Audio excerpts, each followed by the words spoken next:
It was just another late night at Walmart. The kind where the fluorescent lights buzz louder than they should and the aisles are empty except for the faint echoes of footsteps and the occasional distant sound of the intercom. I'm John, a stalker working the graveyard shift, nothing new. But something that night felt off. I couldn't shake the strange sense that I wasn't alone, even though the store was nearly deserted. I'd been working for a few months now, and I'd gotten used to the odd hours. Walmart's 24-hour service means someone's always there, but tonight was different. There was a weird energy in the air.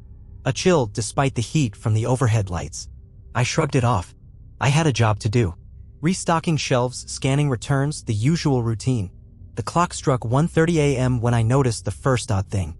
I was in the farthest corner of the store, near the back of the electronics section, when I heard it, a soft scraping noise, like something being dragged across the floor. I paused, holding my breath. I knew it wasn't a cart. I knew it wasn't a customer. It sounded too deliberate, too intentional. But when I turned the corner, there was nothing there. Confused, I went back to work, but I couldn't shake the feeling that someone was watching me. I told myself it was just the isolation playing tricks on my mind. Walmart was massive, and there were always strange noises in the dead of night. But this was different. The silence had grown deeper, more oppressive, and the sense of being observed lingered. Around 2 a.m., I went down to the aisle with the cleaning supplies to grab a mop. As I turned the corner, I froze. There was a figure standing at the end of the aisle, barely illuminated by the flickering light above.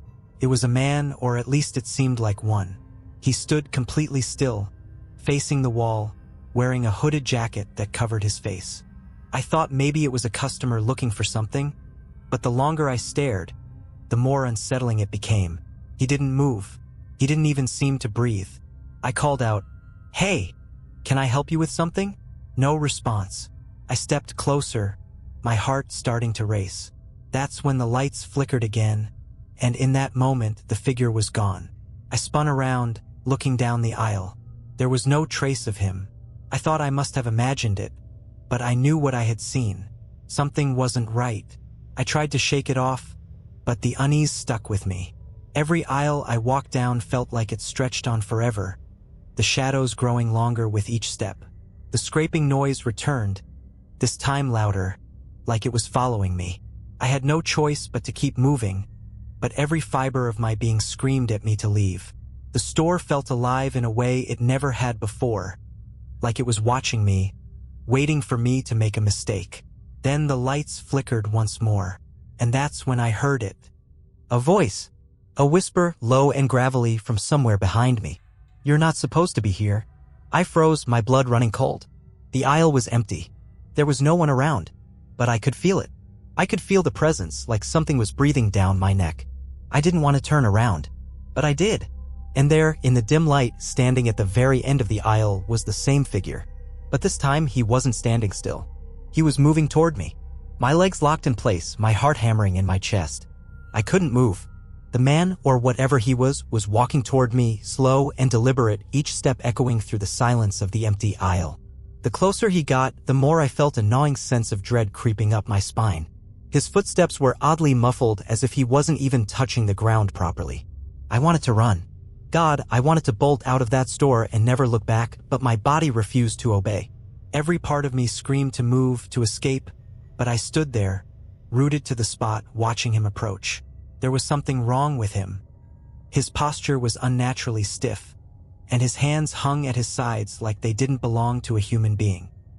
His hood obscured his face, but the little I could see sent a chill through my entire body.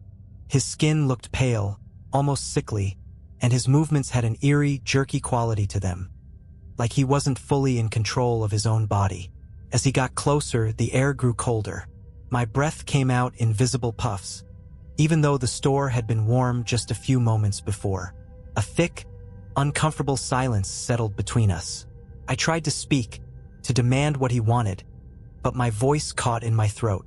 And then, just as he reached the end of the aisle, he stopped. For a long, tense moment, he stood there, still and silent, facing me. The flickering lights above seemed to grow dimmer as he lingered, like they too were afraid of what was happening. Then, without a word, he took another step forward. But this time I could hear something faint at first, then louder as it grew. It was a low hum, a deep, vibrating sound that seemed to come from him. The longer he stood there, the more it resonated through the air, vibrating in my chest, my teeth, my bones. I snapped into motion, my instincts finally kicking in. I turned and ran. I didn't care where I was going, I just needed to get away. I darted down the aisles, my shoes slapping against the cold, tile floor. I could hear him behind me now, moving with unnatural speed. His footsteps were no longer muffled but sharp, quick, like he was right on my heels. I didn't dare look back, but the sound of his pursuit grew louder with every step. My breath came out in ragged gasps as I sprinted, my mind racing with terror. I made a sharp turn into the grocery section, praying I could lose him among the towering shelves. That's when I heard it again, the whisper. "Turn around." The voice was right next to me, but when I whirled around, there was no one. Nothing but the empty aisle and the towering stacks of cereal boxes. The hum grew louder. It was then that I saw it. At the far end of the aisle, standing in the shadows, was the man, or whatever he was. But this time, his face was visible. His hood had fallen back, and I saw his eyes. Empty. Hollow. Like black pits that swallowed everything around them. I stopped in my tracks, paralyzed by the sight of him. His lips curled into something that almost resembled a grin, but it was wrong, so wrong. It wasn't a smile of amusement or pleasure. It was predatory, like he was savoring my fear. And then he spoke again, his voice like nails on a chalkboard. "You can't escape." The last thing I remember before the darkness took over was his figure rushing toward me, and the sound of my own screams. I don't know how long I was out. The last thing I remember was the sound of my own voice, desperate and filled with terror, echoing through the store before everything went black. When I came to, the first thing I noticed was the overwhelming silence. It was unnatural. The usual hum of the refrigeration units, the buzz of the overhead lights, it was all gone. In its place, there was an oppressive stillness that weighed on my chest like a physical force. I was lying on the cold tile floor. My head throbbed, my body stiff and sore. I tried to move, but my limbs felt heavy, sluggish. I forced myself to sit up, my eyes darting around the dimly lit aisle. The lights flickered sporadically above, casting long, stretching shadows that made everything look distorted, like something was wrong with reality itself. For a moment, I thought I was still dreaming. But the pain in my head, the tightness in my chest, the raw, burning fear, I knew this was real. I was no longer in the familiar store. The Walmart I'd worked at was gone. The aisles were unfamiliar, twisted somehow. The layout didn't match the store I knew. I pulled myself to my feet, my legs unsteady beneath me. I stumbled forward, my breath ragged as I tried to gather my bearings. My eyes scanned the shelves. Items were stacked haphazardly, some of them upside down, others out of place, like someone had intentionally disordered the whole store. There was a suffocating staleness in the air, like it had been trapped in this place for far too long. And then I heard it. That scraping sound again. It was soft at first, distant, like it was coming from the far end of the store. But it quickly grew louder, closer. My heart thudded in my chest, my muscles frozen in place. I turned, eyes wide with terror, searching the darkness. There was nothing. Just the shadows, stretching and shifting as the lights flickered above. But the sound continued, growing louder, more urgent. I couldn't tell where it was coming from. It seemed to echo off every wall. And then I saw him. At the far end of the aisle, standing in the shadows, was the figure. That same man, or whatever he was. His head was tilted at an odd angle and his body was unnervingly still. But the thing that caught my attention was the space around him. It was wrong. The air seemed distorted like a heat wave, but colder. The shadows bent in unnatural ways, as if they were reaching toward him, responding to his presence. I opened my mouth to scream, but no sound came out. My throat was dry, parched, as if I hadn't spoken in days. My eyes locked onto his, and for the first time, I saw his face clearly. It wasn't just hollow eyes. His skin was decayed, as if it had been rotting for years. Patches of flesh had sloughed off, revealing something underneath. Something dark and writhing, like it was struggling to break free. The scrape grew louder, more frantic. I had to get out. I didn't know how, but I had to. I turned and ran, my feet pounding against the cold floor, the shadows closing in on me. I could hear him behind me, his footsteps now quick and erratic, matching my pace. His breathing was labored, almost as if he were forcing himself to chase me. I shot down aisle after aisle, the lights flickering above me like dying stars. I passed shelves of products I didn't recognize, rows of items that looked ancient, faded, forgotten. The store had become something else entirely, something out of time, out of place. I rounded another corner and stopped dead in my tracks.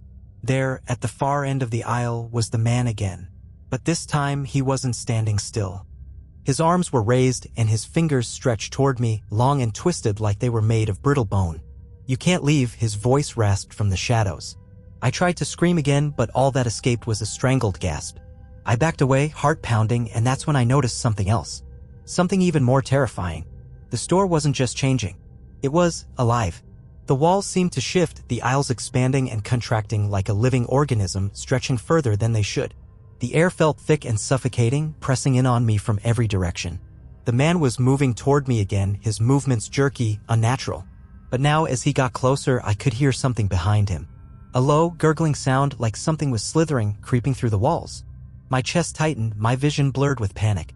I turned, not knowing where to go, and sprinted down a new aisle. But it was no use. Every turn, every corner led me to the same place. The same shadow. I was trapped. The last thing I saw before the darkness closed in was the figure. His grin wide and unnatural. His eyes burning with something ancient and unholy.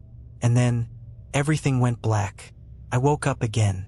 The feeling of cold tile against my back sent a shiver through my body. My heart raced as I gasped for air, my chest tight, like I had been drowning. But I wasn't drowning. I was still in the same place, the same twisted, distorted version of Walmart. The silence was suffocating, oppressive, and I could feel it pressing in on me, threatening to swallow me whole. I scrambled to my feet, but my legs felt weak, unsteady, as though they were no longer my own.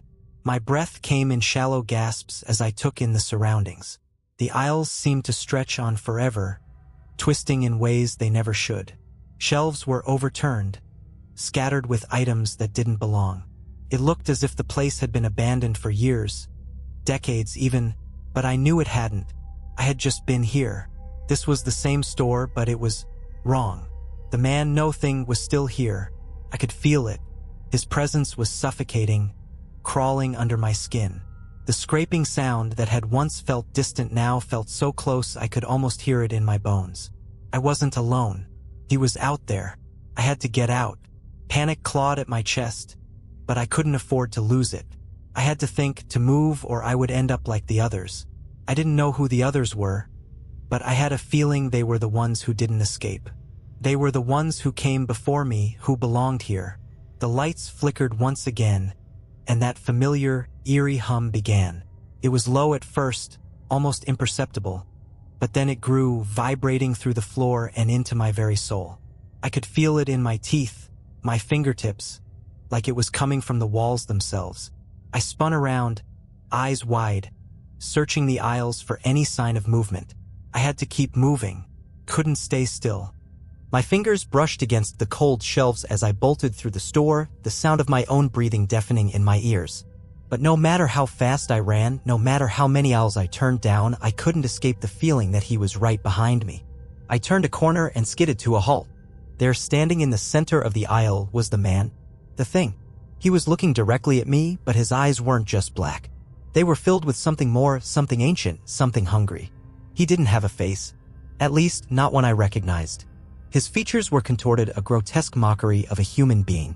"You can't run forever," he rasped, his voice coming from all around me, not just his mouth. The walls seemed to echo with it. I wanted to scream, but I couldn't. My throat felt thick, like there was something crawling inside of it. I tried to back away, but my legs betrayed me, leaving me stumbling. "Why are you doing this?" I gasped, my voice barely a whisper. The thing tilted his head, his grin widening. "It's not what I'm doing. It's what you've already done." I didn't understand. My heart was pounding in my ears. I was seconds away from collapsing from fear, but I knew I couldn't stop. If I didn't get out of here, I wouldn't just die. I would become a part of this place, this nightmare. Without thinking, I turned and ran again, pushing myself to go faster, harder. I didn't look back. I couldn't. But then, as I raced down an aisle, the air seemed to change. It thickened, became suffocating. I looked to my left, and there, in the aisle next to me, I saw something I hadn't before. It was a door. A steel door, dark and battered, hidden in the shadows of the shelves. I had never seen it in all my years working here. It wasn't part of the store, not in any place I recognized. But the hum, the sound, it seemed to emanate from behind that door, and somehow I knew that was the way out. I couldn't afford to hesitate. I didn't know how much time I had left. I sprinted toward the door, my heart racing, every part of me screaming for escape. I yanked the door handle and it creaked open. The air that rushed past me was cool, almost refreshing, but it also felt wrong, like stepping into a void. I stepped inside and the door slammed shut behind me. For a moment, everything was dark. There was no light, no sound, just an oppressive silence. And then something changed. I could hear the scraping sound again, but now it was louder, closer. I wasn't in Walmart anymore. I could feel it. I was in another place, a place where rules didn't apply, where time didn't exist. The scraping was relentless, like something was dragging itself across the floor toward me. I didn't want to turn around. I didn't want to see what was coming for me. I felt the presence again. That cold, suffocating presence, like it was right behind me, breathing down my neck. And then, in the darkness, I heard the whisper, "Welcome home." The last thing I remember before the darkness consumed me was the feeling of something cold, slimy, wrapping around my ankle. I don't know how long I was out again. The next time I opened my eyes, I felt the weight of darkness pressing against me, like 1,000 hands trying to hold me down. My skin was cold, my body aching from some unknown strain. The air was thick, damp, and smelled stale, like an old, forgotten place that had been sealed off from the world for too long. I sat up slowly, disoriented, my mind racing. I was still in the dark, but this time there was no door, no way out. Where was I? This wasn't Walmart anymore. The shelves weren't there, the familiar aisles gone. All I saw was an endless, pitch-black hallway that seemed to stretch on forever. The air was heavier now, thick with an oppressive silence. My heart hammered in my chest, my hands trembling as I pushed myself to my feet, trying to find my bearings. The floor beneath me was cold and damp, like stone, and every step I took echoed around me louder than it should have. I took one hesitant step, then another. The further I went, the more the sense of claustrophobia grew. The space felt too tight, too suffocating. And then I heard it. The scraping. It was faint at first, so soft that I thought it was just my imagination. But as I moved forward, it grew louder, sharper. It was coming from somewhere behind me. I could feel it in the pit of my stomach, the crawling, gnawing sensation that something was chasing me. I wasn't alone. I could hear it, feel it, but I couldn't see it. There was only the sound, the scraping. I turned around quickly, but all I saw was darkness. Just a void stretching endlessly. I was completely alone, or at least that's what I thought. The scraping didn't stop. In fact, it seemed to be getting closer. It was moving faster, more frantic. My mind raced, trying to figure out where it was coming from, but I couldn't pinpoint it.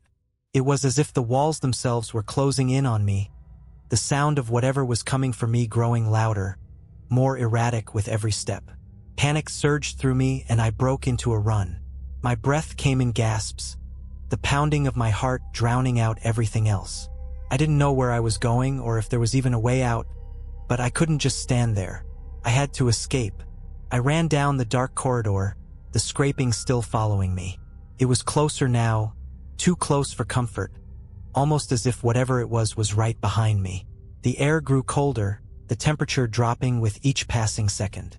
I could feel something brushing against me, something cold and slimy, like fingers, but when I turned to look, there was nothing. The fear was overwhelming. My body was shaking, my thoughts scattered. I had to find a way out. There had to be a way out. Then I saw it. A flicker of light barely visible at the far end of the corridor. I wasn't sure if it was real, but it was the only thing that offered even the slightest hope. I pushed myself forward, running harder now, my legs burning with exhaustion, my lungs aching. The scraping was deafening now, but I couldn't stop. Not yet. Not when I was so close. I reached the light, but as I got closer, it started to fade. Just like everything else in this nightmare, it was slipping away, slipping into nothingness. But I had no choice but to try. I reached the edge of the light, and that's when I saw it. The wall was covered in strange, writhing shapes like something alive, something pulsing beneath the surface. The light seemed to be coming from these shapes, their movement creating the illusion of glowing patches of space. I reached out a trembling hand to touch it. The moment my fingers made contact, the world around me shifted. The walls seemed to buckle, folding inward. The ground shook and the scraping noise erupted into a deafening screech so loud it felt like my skull might explode. I fell back, but something caught me, some unseen force pulling me into the walls, into the very fabric of this place. I was being dragged in, sucked into the darkness, my screams muffled by the cold, wet air. The walls closed in around me, the space narrowing until I couldn't move, couldn't breathe. And then there was nothing. It wasn't silence, though. It was worse than silence. It was the absence of sound, like the world had been erased. I don't know how long I stayed like that, floating in the void, suspended between time and space. All I could do was think. About the man. About Walmart. About everything that had brought me here. And then a voice broke through the nothingness. It wasn't the thing's voice. It was deeper, more ancient, like it had existed long before I ever came here. "You weren't meant to leave," it said, and the words sent a cold shiver through my body. "You never were." Suddenly, I felt the pressure around me ease, just for a second. And then, like a rush of water, it all came back. The light, the aisles, the scraping. I was no longer in the void. I was back. But this time, everything was different. The shelves weren't just out of place. They were covered in something. Something dark and slick, like the remnants of a terrible storm. The lights flickered above me, casting long shadows that seemed to move on their own. And then, I heard the scraping again. It was louder this time, closer. I wasn't alone. I could feel my pulse pounding in my ears. I wasn't sure what was real anymore. I wasn't sure if I had ever been sure. I thought I had escaped. But now, the walls were tighter, the shadows darker, and the oppressive silence was even heavier than before. The scraping, it was there again.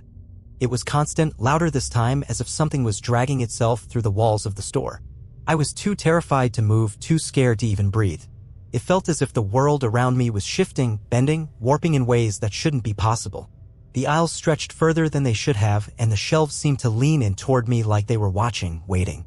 I took a step forward, my legs shaky beneath me, and that's when I saw it. A figure standing at the end of the aisle, watching me. It wasn't the man, not the thing at least. It wasn't him anymore. This figure was different. It was a shadow, a silhouette that flickered in and out of existence. I could barely make out the shape of it. Tall, thin, almost skeletal, but it had no features, no face. It was like looking at a moving shadow, a distortion of something that should not be there. I froze. The scraping sound stopped, and for a moment everything was still, like the world itself was holding its breath.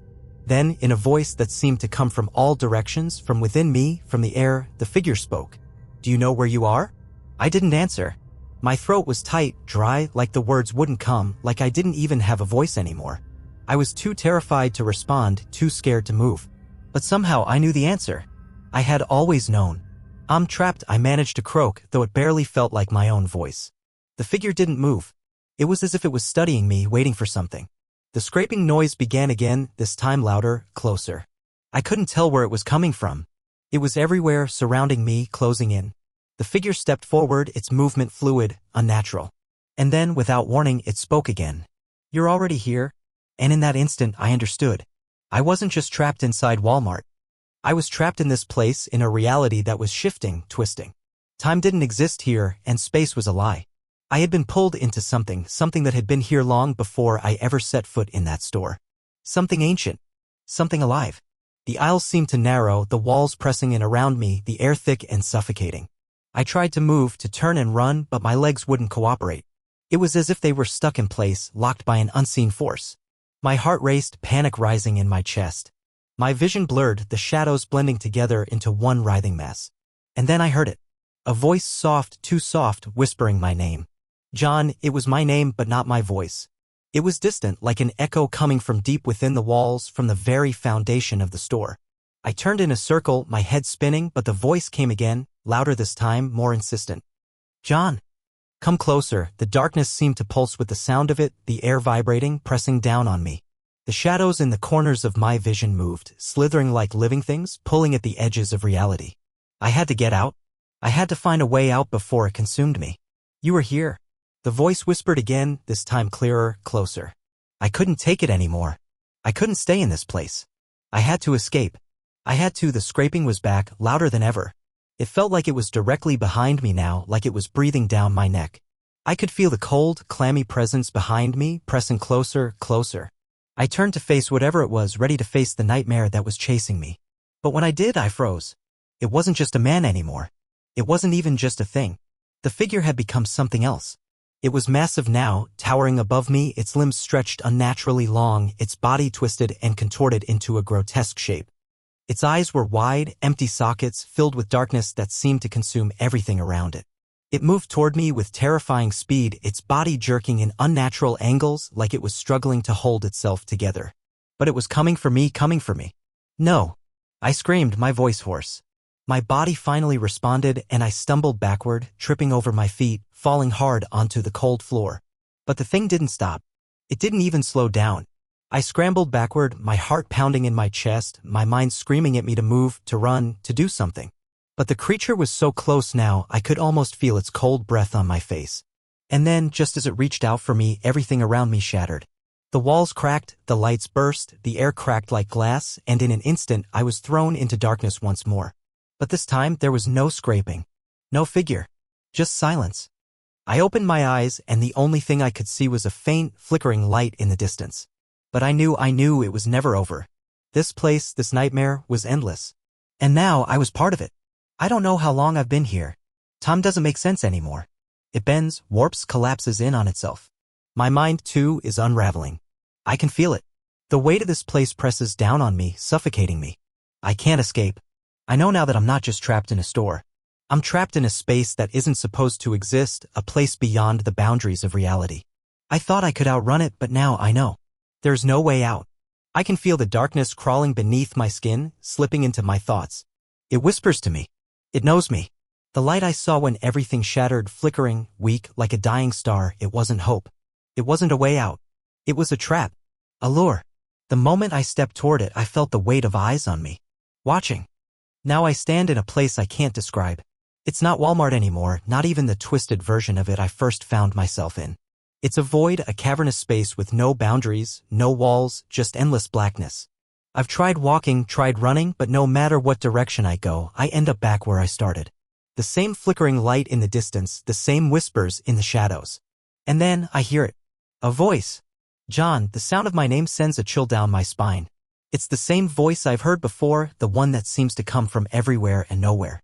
It's deep, reverberating through the air like it's shaking the very fabric of reality itself. My heart starts to race. I turn around, hoping to see something, anything, but there's nothing there. Just the cold, suffocating darkness. John, the voice calls again, and this time it's closer. I back up, my breath ragged, my body trembling. I don't know what's happening. Is this real? Or is it just my mind shattering under the weight of all this terror? The air feels heavier, thicker, as if the space itself is alive, breathing, feeding on my fear. My every instinct tells me to run, but my feet feel like they're stuck in place. I try to move, but I can't. And then, out of the blackness, something appears. A figure. It's not the thing I saw before. It's not the man, or whatever it was. No. This figure is different. It's human, but distorted. The shadows around it bend in unnatural ways, as if it's a part of the darkness itself.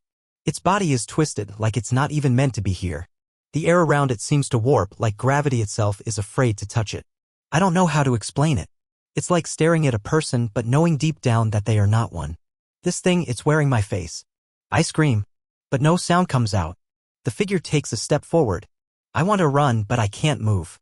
I'm paralyzed by the sight of it, by the overwhelming sense that this is what's been chasing me. This is what's been pulling me deeper into this hell. It smiles. The smile is wrong, stretched too wide, the edges pulling back like the skin is tearing. The eyes, they're empty. Dark voids, blacker than the darkness surrounding us. But there's something in those eyes, something familiar. Something I can't place. Do you remember? The figure asks, its voice not mine, not anyone's. It's distant, echoing from all around me. Remember what?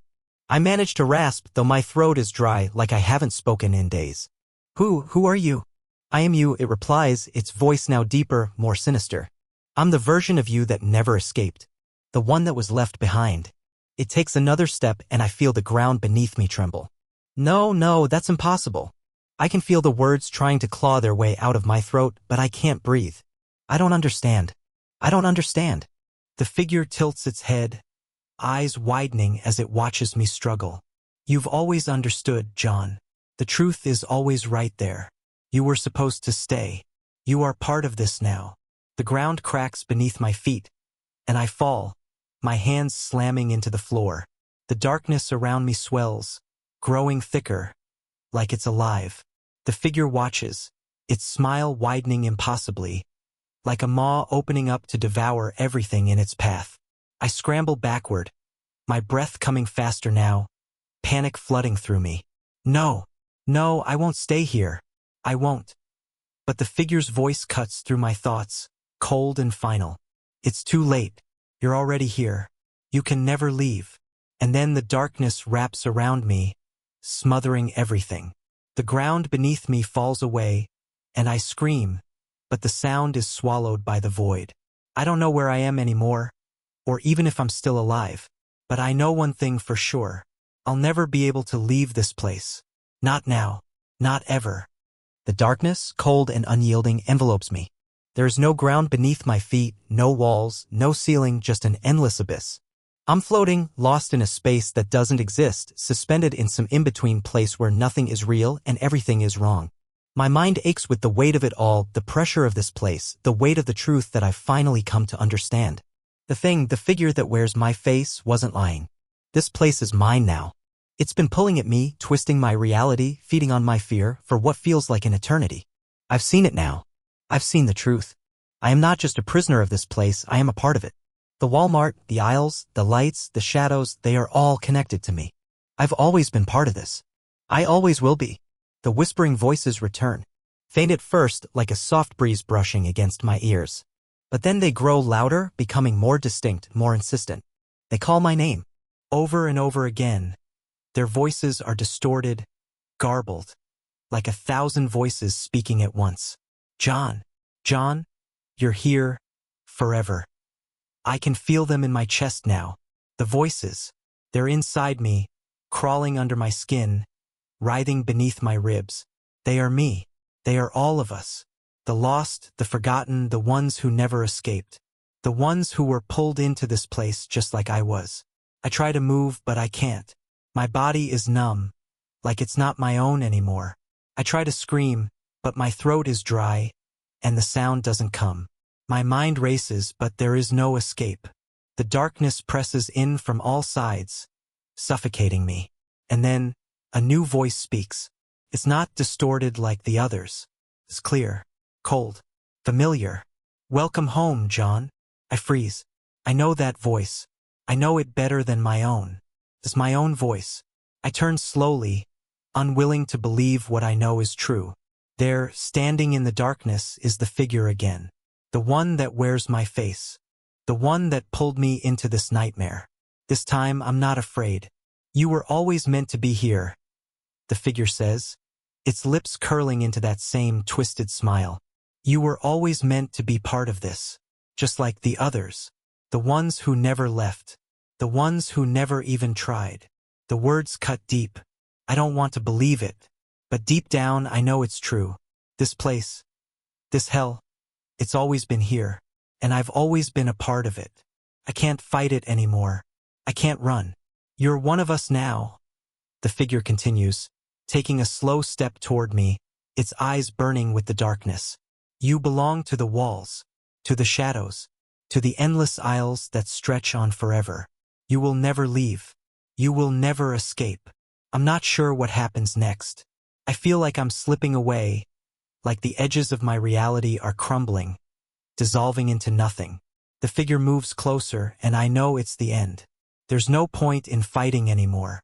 But as it reaches out for me, something shifts inside me. Something snaps. I remember. I remember who I was before all of this. I remember who I am. I am John, yes. But I am more than that. I am not a part of this place. I am not one of them. I was never meant to be here. I fight it. I push against the darkness, against the voices, against the thing that wears my face. And then there's light. Not the flickering, dying light I've seen before. No, this is different. This light is warm. It's alive. It's a sliver of something real, something that exists beyond this nightmare. It breaks through the suffocating darkness, pushing it back. I hear the figure scream. It's not human. It's the sound of something being torn apart, something unraveling. The darkness starts to recede and the figure disappears, dissolving into the void. I am not a part of this anymore. I am free. The light grows brighter and the voices, those whispers, those distorted cries, fade. I can't hear them anymore. I can't feel them inside me. The suffocating weight lifts. I take a deep breath, and for the first time in what feels like forever, I feel real. I feel alive. I don't know how I managed to escape. I don't know how I broke free. But I do know one thing for sure. The Walmart, the place, the thing that haunted me, it's gone. And I'm finally free. But as I step into the light, one last thought crosses my mind. As I turn to walk away, I hear it again, the scraping. Faint at first, but then growing louder. The sound is familiar. And no matter how far I walk, no matter how fast I run, I know I'll never truly be free. The walls are always watching. The darkness is always waiting. And the aisles stretch on forever.